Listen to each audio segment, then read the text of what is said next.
Clotel, or the President's Daughter, by William Wells Brown.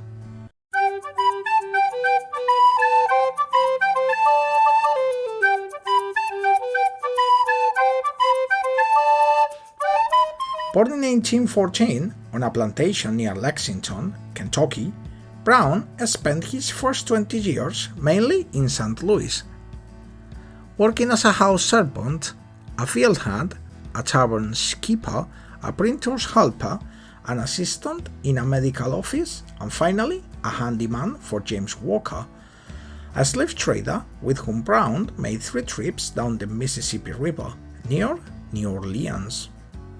In 1843, and after working as a steamboatman, he became a lecturing agent for the Western New York Anti-Slavery Society. For these multiple contributions to literature, Brown is remembered today as Black America's first important man of letters. Opening with the auction of Currer, the supposed mistress of Thomas Jefferson, and their 2 daughters, Clotel and Althesa, whereas Clotel's white redeemer, Horatio Green, the son of a wealthy Richmond planter, purchases and marries her. Both Althesa and Currer fall into the lands of the villainous slave trader Dick Walker.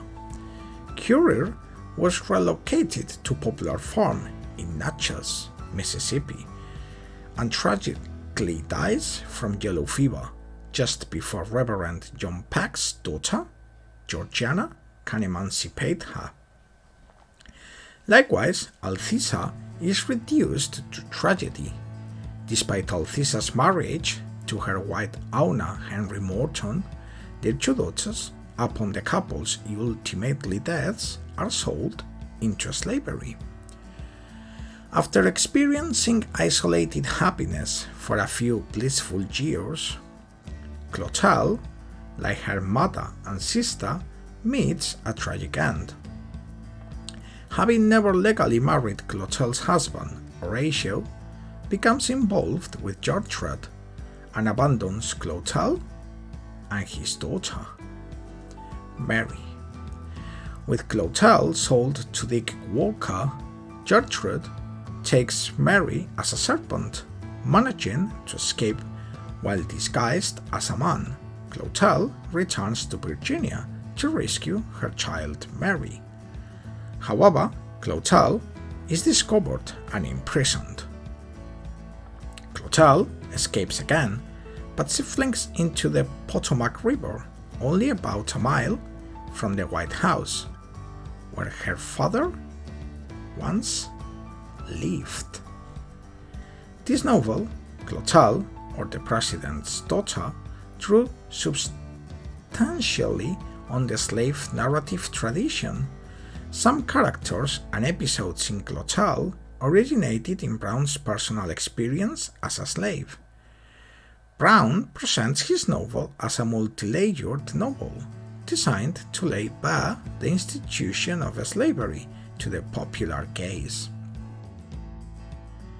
In the first chapter of this novel, Brown appropriates a rumor in American politics that Thomas Jefferson, the author of the Declaration of Independence, had fathered several children by a slave mistress. Brown argues from the very beginning of this novel that the architect of American freedom was a traitor to his own ideals. Brown's purpose in attacking Jefferson was to point out a characteristic contradiction in American life. The U.S. society, pictured in Clotel, is so corrupted by racism that its leaders, North and South, are fast losing their ability to perceive the conflict between the country's professed ideals of freedom, equality, and justice, and its near universal practice of slavery, caste, discrimination, and economic exploitation. The North American slave narratives. Thanks for watching.